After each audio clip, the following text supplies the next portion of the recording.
partir de agora, o resumo dos fatos que são notícia no seu estado, no Brasil e no mundo. Jornal Central.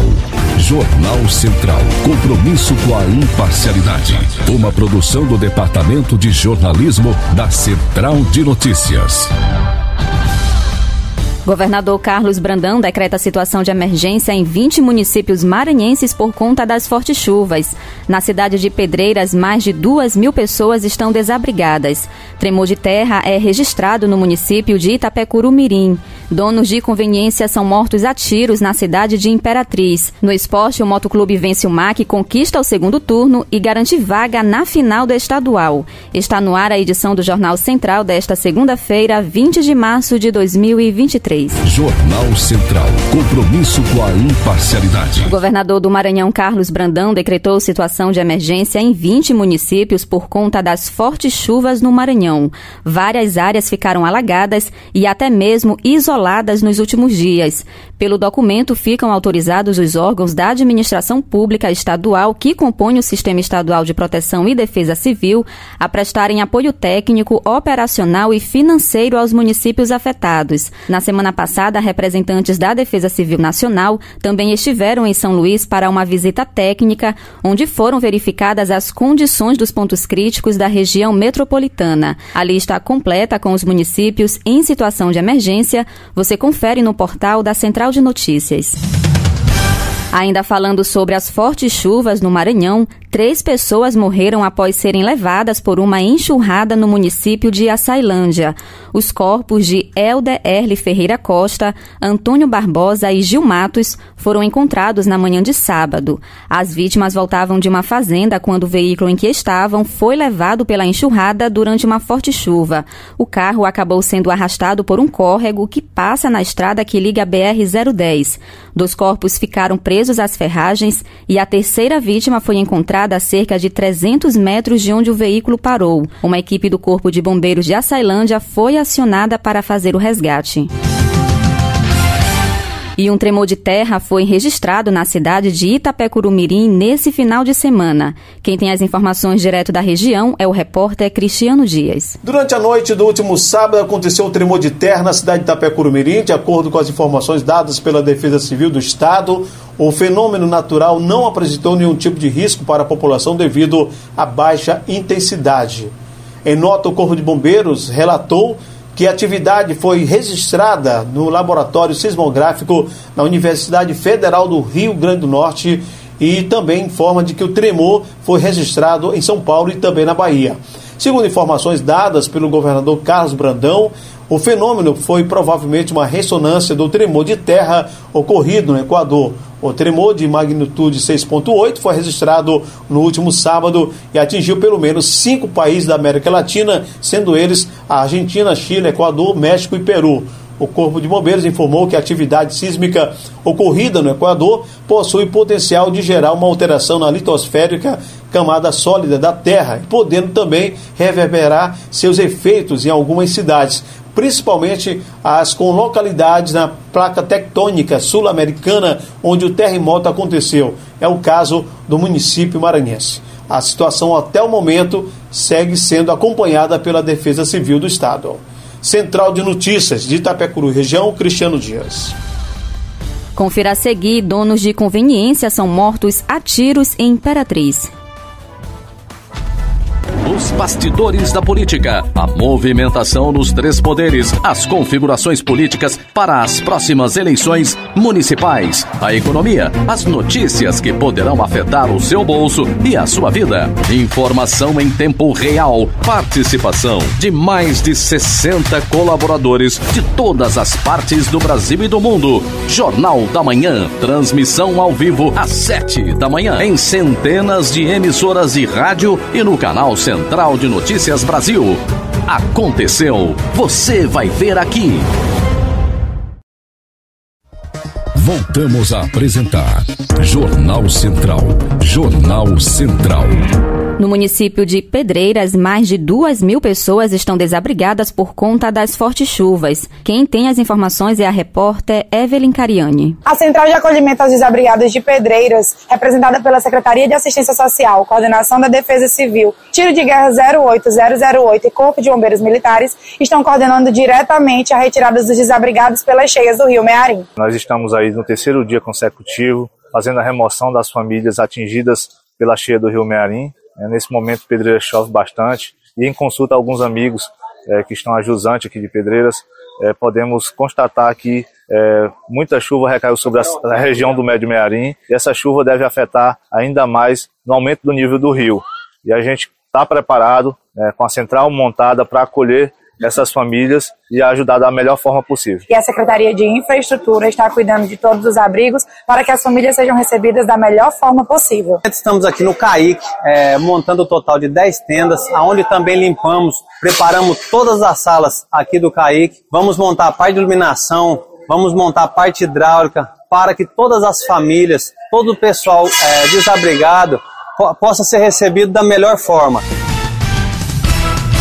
As cercas elétricas são dispositivos de proteção muito utilizadas nas residências dos brasileiros e também uma solução para muitas empresas. No entanto, de acordo com a Associação Brasileira de Conscientização para os Perigos da Eletricidade, acidentes com cercas energizadas são a 4ª causa mais comum de choques elétricos em residências no país. O técnico de segurança da Equatorial Maranhão, Carlos Prazeres, alerta sobre os perigos e cuidados quanto à instalação e manuseio das cercas elétricas.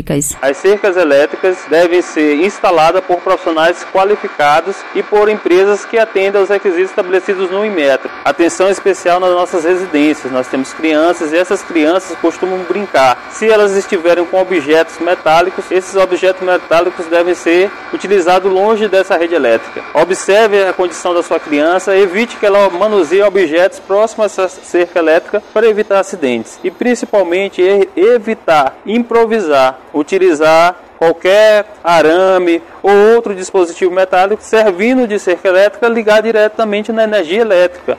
Plantão policial.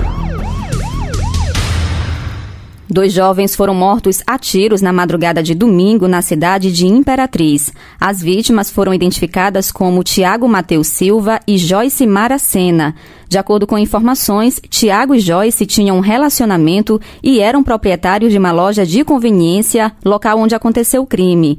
O casal tinha sido abordado por 2 homens que estavam em uma moto. Os suspeitos chegaram na conveniência efetuando disparos de arma de fogo contra as vítimas e, em seguida, fugiram do local. O repórter Adilson Souza faz agora um giro policial pelo Maranhão e, entre os destaques, está a morte de um jovem na região da Cidade Olímpica, em São Luís. Um homicídio de arma de fogo foi registrado na rua da Secretaria, no residencial Alexandra Tavares, na área da Cidade Olímpica. A vítima foi um jovem de 22 anos, identificado como Gleidson Henrique Moraes do Nascimento, morto quando transitava de bicicleta pelo bairro. Gleidson tinha 3 registros criminais, incluindo o tráfico de drogas, em seu desfavor. Na mesma ocorrência, também uma mulher vítima baleada de bala perdida. Jocine Pereira Macedo, de 24 anos, foi baleada no pescoço e levada para o hospital, mas não resistiu e morreu. A polícia informou que os suspeitos estavam em um veículo Peugeot de cor prata e eles teriam disparado cerca de 4 tiros e fugiram em seguida, e que até o momento nenhum deles foram identificados e presos. Um homicídio ocorrido na cidade de Arari, no bairro Malvinas, zona urbana da cidade de Arari. A vítima foi identificada como Felipe Antônio Rodrigues Silva. Ele era conhecido como Vovozona. Segundo a polícia, 2 homens que cometeram o crime seriam membros de facções criminosas. Após o tiroteio, a polícia foi acionada e encontrou o Felipe Antônio caído no chão com várias marcas de perfuração de arma de fogo. Populares informaram que os bandidos usavam capacetes e jaquetas escuras e chegaram na vítima disparando diversas vezes e, em seguida, fugiram do local utilizando uma motocicleta preta no sentido do município de Vitória do Mearim. Na cidade de São José de Ribamar, a polícia também cumpriu o mandato de prisão preventiva em desfavor de DSB, de 23 anos, suspeito de prática dos crimes de porte de arma de fogo e receptação. DSB foi preso na casa de sua avó, no Brisa do Mar, bairro Olho d'Água, em São Luís. A polícia informou ainda que ele tem 2 passagens pelo sistema prisional. Agora, ele está à disposição da Justiça. Eu fico por aqui e volto com vocês, Adilson Souza, Central de Notícias. A Força Aérea Brasileira informou que foi lançado nesse domingo o foguete sul-coreano Hambit no centro de lançamento de Alcântara, no Maranhão. O foguete foi lançado às 14h52 e a operação, chamada de Astrolábio, foi feita com sucesso. O lançamento foi feito em parceria com a empresa sul-coreana InnoSpace e o voo durou 4 minutos e 33 segundos. De acordo com a FAB, este foi o lançamento de número 500 do centro de lançamento de Alcântara. Confira no próximo bloco: o governador Carlos Brandão integra a comitiva de viagem de Lula à China. Voltamos a apresentar Jornal Central. Jornal Central. Política. O governador do Maranhão, Carlos Brandão, fará parte da comitiva da viagem do presidente Lula à China. Lula convidou governadores de estado para o acompanharem na viagem oficial à China no final deste mês. Ao menos 3 governadores já foram chamados. Além de Carlos Brandão, Elmano de Freitas, do Ceará, e Jerônimo Rodrigues, da Bahia, farão parte da comitiva. Com a viagem de Brandão à China, o comando do Palácio dos Leões ficará a cargo de Felipe Camarão no período de 26 a 31 de março. Oposição e governo duelam nesta semana em torno da aprovação da CPI das joias e CPMI do dia 8 de janeiro.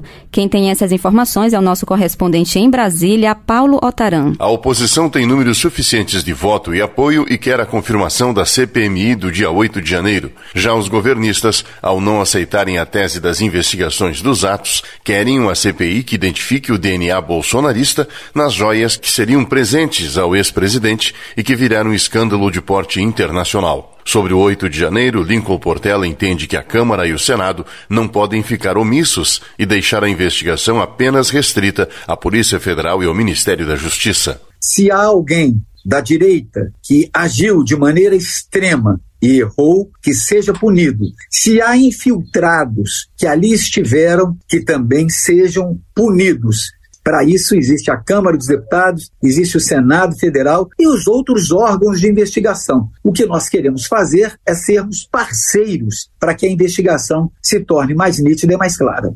Ivan Valente entende que a CPMI pretendida pela oposição é nada mais do que uma cortina de fumaça para abafar o caso das joias, no qual, segundo ele, o clã Bolsonaro está envolvido diretamente e de modo muito amplo. É o seguinte, ele está enrolado com as joias que ele surrupiou e isso está dando uma repercussão enorme, inclusive na base dele. Ele falou, o foco agora é a CPI, vamos criar uma outra narrativa política. Então, é evidente que o Bolsonaro é o principal quadro e por isso ele vai pagar caro. Os dois temas estão na pauta. A decisão está nas mãos de Arthur Lira e Rodrigo Pacheco. Os presidentes da Câmara e do Senado são os únicos que têm a prerrogativa de permitir que os dois temas avancem ou não. Repórter Paulo Otaran. Ministro das Comunicações, Juscelino Filho, cumpriu agenda no município de Vitorino Freire e quem acompanhou de perto foi o repórter Ribamar Leal. Ao meu lado, o ministro das Comunicações e também deputado federal, deputado Juscelino Filho. Deputado, como é que o senhor avalia esse momento, essas ações agregadas que beneficiam tanto o povo de Vitorino Freire? E grandes entregas de equipamentos, ônibus, vans que vão servir na saúde, na educação, títulos de terra, de terrenos de propriedade, inauguração dessa estrada pavimentada tão sonhada pelo povoado Mururu e por toda a região, fruto da parceria do deputado federal Juscelino com a prefeita Luana e agora aqui voltar à minha terra como ministro de Estado do presidente Lula, agora com mais essa oportunidade de trabalhar pelo país e claro que vamos ter uma atenção especial pelo Maranhão, pela minha querida cidade e por toda a região. Da estrada que liga o povoado Mururu, a MA 008, com imagens de Josias Fontinelli, Ribamar Leal, de Vitorino Freire, para o Sistema Jaguarema de Comunicação, direto para a Central de Notícias.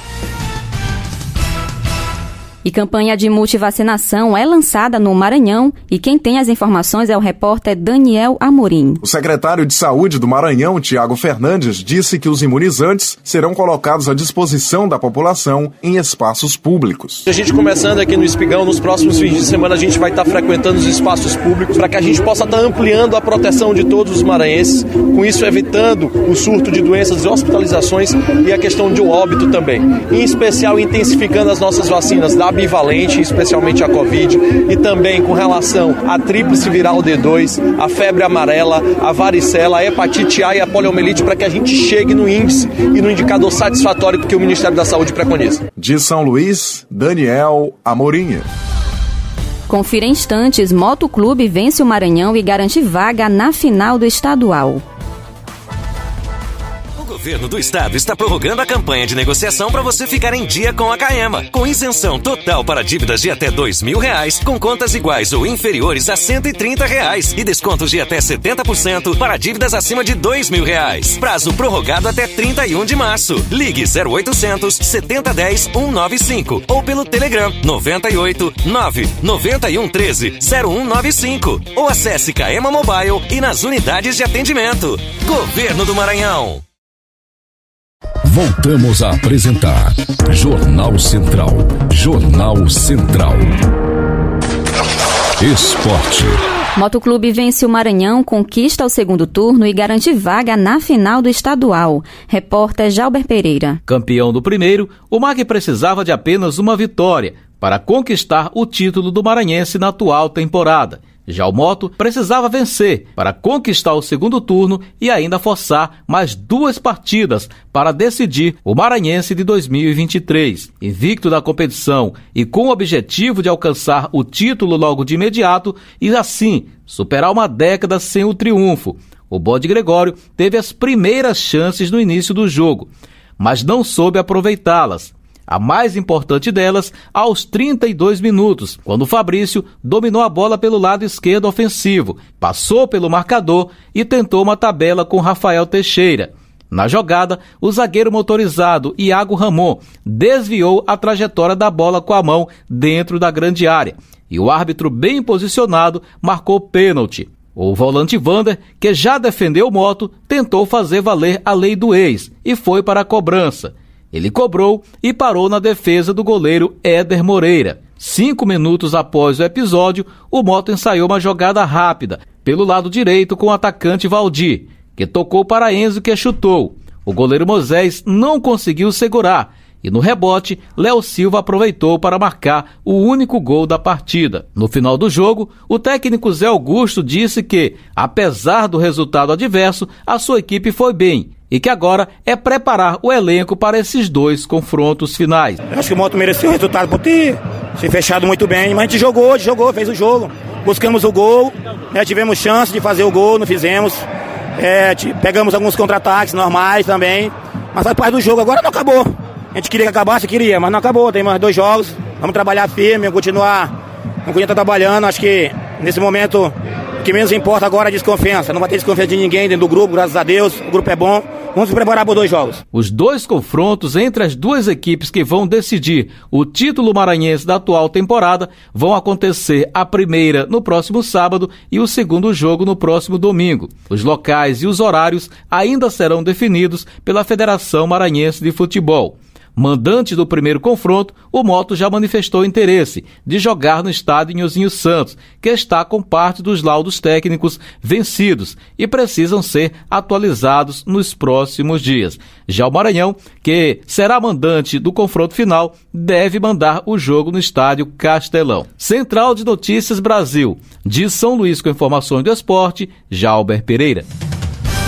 Aberta a 37ª edição da Copa Marajá, no município de Coroatá. Repórter Edilemos. A abertura da 37ª edição da Copa Marajá reuniu um grande número de desportistas que prestigiaram os 2 jogos realizados na tarde do último sábado. O primeiro jogo foi entre o time da casa, o Marajá, que venceu por 2-0 o time do Real 7. E em seguida, foi a vez do Juventus e Real Vila que se enfrentaram. 3-0 para o Real Vila. A Secretaria de Esporte, Cultura, Turismo, Juventude e Lazer teve total apoio da Prefeitura Municipal e do Poder Legislativo para dar início à competição. Um grande evento que faz parte do calendário esportivo de Coroatá e reúne até o dia 20 de maio grandes talentos do futebol coroataense. De Coroatá, Ed Lemos para a Central de Notícias. Secretaria de Estado do Esporte e Lazer anuncia primeiros detalhes e cronograma dos Gêmeos 2023. Kessia Carvalho. Mais de 90 representantes de municípios estiveram presentes no evento. Segundo o secretário titular da pasta esportiva do Maranhão, Naldir Lopes, esse primeiro momento com os gestores municipais é fundamental para dar continuidade ao planejamento dos jogos, que será colocado em prática a partir de agora. Porque eles que fazem a primeira etapa, isso é um conjunto. Então começa lá nos municípios, depois vem para as regionais e depois vem para a Grande Ilha, para a fase final e depois para ir para as nacionais. O evento Gêmeos é o maior evento escolar do Maranhão e o quarto maior do país. O coordenador-geral do Gêmeos, Hamilton Moura, explica que os jogos estão sendo preparados a fim de estimular a maior participação possível de municípios e atletas. A ideia da organização é ter uma adesão de mais de 100 municípios. Hoje a gente lança aqui todos os documentos que vão facilitar o acesso do gestor. O papel agora é de nossos secretários municipais convencerem seus prefeitos a aderir ao projeto e dar o primeiro passo, que é fazer a lição de casa. Eles fazem os jogos municipais e escolhem seus representantes para as fases que entra a Secretaria de Esporte aí no mês de julho, dividindo os que aderiram em regiões e fazendo as regionais do Gêmeos. Em agosto, todos os campeões das regionais vêm para a fase final disputar aqui vaga para a etapa nacional. A abertura dos jogos oficiais da etapa estadual está marcada para acontecer entre o final de julho e início de agosto, aqui em São Luís. Reportagem Kessia Carvalho. O Jornal Central é uma produção do Departamento de Jornalismo da Central de Notícias. A técnica é de Jame Chaves. A apresentação de hoje foi de Italiana Luz. O Jornal Central volta amanhã neste mesmo horário aqui na sua emissora. Obrigada a todos pela companhia e até mais. O governo do estado está prorrogando a campanha de negociação para você ficar em dia com a Caema. Com isenção total para dívidas de até R$2.000, com contas iguais ou inferiores a R$130 e descontos de até 70% para dívidas acima de R$2.000. Prazo prorrogado até 31 de março. Ligue 0800 7010 195 ou pelo Telegram 98 991 13 0195 ou acesse Caema Mobile e nas unidades de atendimento. Governo do Maranhão.